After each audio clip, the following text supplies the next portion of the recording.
Welcome to another edition of Warm Up. Today we're going to be going over the 2012 college championships, and we're going to be looking at the quarterfinals and semifinals. I'm Bryan Jones here of Sky Magazine, along with Nick Rogers, Zack Smith, and James Leppart.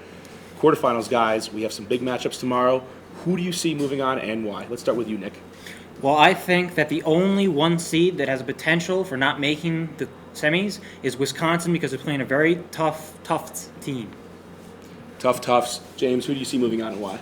All the one seeds, but I think that Carleton is going to have a really tough time against UCF. UCF's looks strong all weekend, and that could be a very surprising game for them. Upstart UCF has a ton of depth. Michael Hickson, Mishka Freistadter. We see some big players from them. Zach, who do you see moving on from quarterfinals? I see all four one seeds advancing, and the reason for that is all four one seeds seem to have a ton of depth. No one seems to be able to stand up to Pittsburgh's depth, Oregon's depth, and Carleton's depth. Wisconsin has a solid system.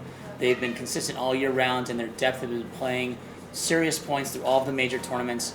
Pittsburgh and Oregon look absolutely unbeatable, and Carleton looks like they're peaking at the right time. We'll have to see if Luther has an actual shot against Oregon or if Minnesota can actually do anything with Pitt. Minnesota playing Pitt earlier this year at Stanford Invite, giving them a close game. Luther not yet playing Oregon, but Oregon looking incredibly strong. So, guys, we know who's moving on from quarterfinals.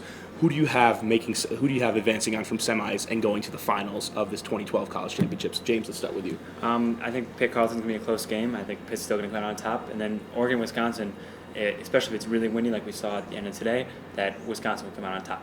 So James has Wisconsin and Pittsburgh moving on. Wisconsin, a perennial power. Pittsburgh trying to get over the hump. They made semifinals back in 2010. Did not make it back there in 2011, exiting quarterfinals. We'll see if they have what it takes. Nick, who do you have advancing from semifinals? Well, I'm going to have to go the exact opposite route. I don't see anyone on Ego's side of the bracket that can stand up to their athleticism. And on the other side, I think Pitt will probably make a couple mistakes. They did against Tough, and I think they will again, and they will capitalize, and their O-line will hold. So powerful Ego that's been number one all season versus Cut, who's the defending national champions. That's who Nick has moving on. Zach, who do you see moving on to the finals? I guess I'm hitting somewhat of a middle ground. I'm going to have Oregon advancing, and I'm going to have Pittsburgh advancing. And I love the Pittsburgh-Carleton rivalry. Pittsburgh finally able to go over the hump in regular season play, taking down Carleton in semifinals of Stanford Invite. They haven't been able to get a win over Carleton at Nationals. Carleton looking like they're peaking really well right now.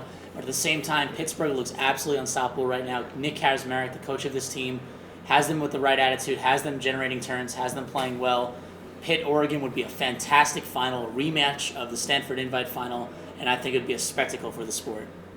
Looks like we're going to have an exciting day in Boulder tomorrow with quarterfinals and semifinals. The wind should play a factor, starting out about 10 miles an hour in the morning, going up to about 20 miles an hour. Not as bad as last year, but still could play a role, especially for some of these teams. We have the 4 number 1 seeds looking like they're the favorite. Thanks for tuning in to this edition of Warm Up for Day 3 quarterfinals and semifinals. I'm Bryan Jones, here with Nick Rogers, Zack Smith, and James Leppart of Sky Magazine.